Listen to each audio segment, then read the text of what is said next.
Hi, I'm Greg Crawford with the Friday News Dump, brought to you by World News Trust.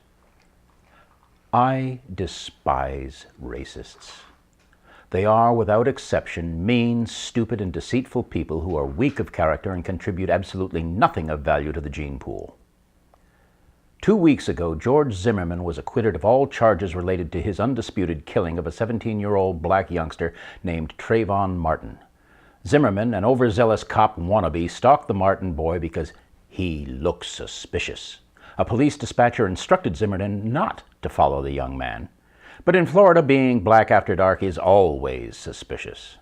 A scuffle ensued, a shot was fired, and Trayvon Martin lay dead. The ignorant six-woman jury said Zimmerman had every right to defend himself, even though Zimmerman was unarguably the aggressor, since he was armed and was harassing someone who had committed no crime whatsoever. They said nothing about whether or not the victim had any right to defend himself, even though Martin was the one being stalked as he returned to the home of a friend after buying a soda and a bag of Skittles. Newly revealed information shows that the judge's instructions to the jury were seriously flawed, omitting critical elements of Florida's Stand Your Ground law that was the foundation of Zimmerman's defense.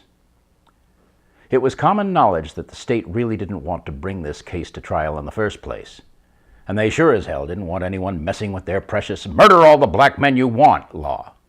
So a strong argument can be made that the prosecution sandbagged their own case with considerable help from the presiding judge. Shortly after hearing the verdict, Zimmerman said he just wanted his life back. I'm certain that Trayvon Martin would like his life back too, schmuck. In the days following this staggering miscarriage of justice, the usual right-wing whack jobs spewed their vitriol in support of every white man's right to murder a black man and then blame the victim for his own death. Rush Limbaugh waddled around his studio like a poisonous toad, singing, "Now I can say nigga, nigga, nigga, nigga, nigga, nigga," much to the delight of his staunch following of brain-dead ditto heads. That half-snake, half-harpy Ann Coulter spat her venomous diatribe of hate-filled lies, and Glenn Beck, as is his custom, just played with himself on air. Fox News was, well, Fox News. TV for morons. Being congenital idiots and pathological liars, racist conservatives fear science like the Wicked Witch of the West feared water.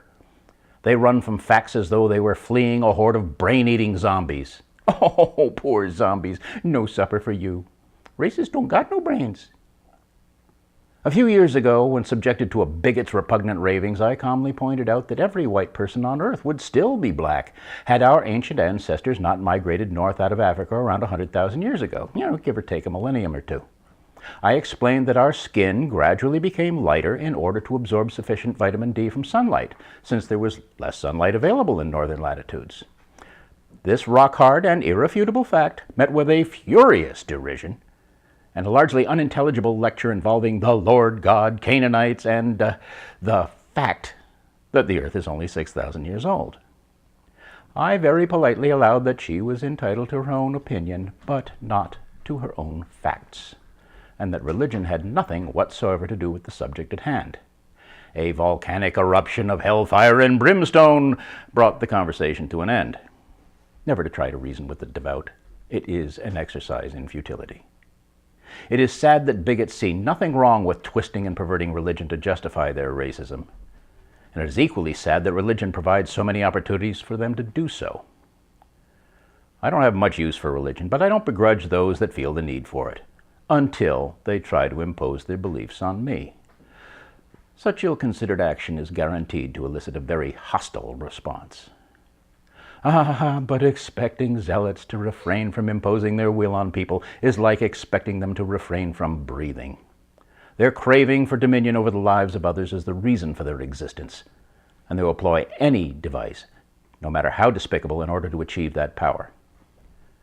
This is why they do not hesitate to demonize those who may fall outside their narrow definition of normal, which is pretty much anyone who isn't a white heterosexual of Anglo-Saxon descent.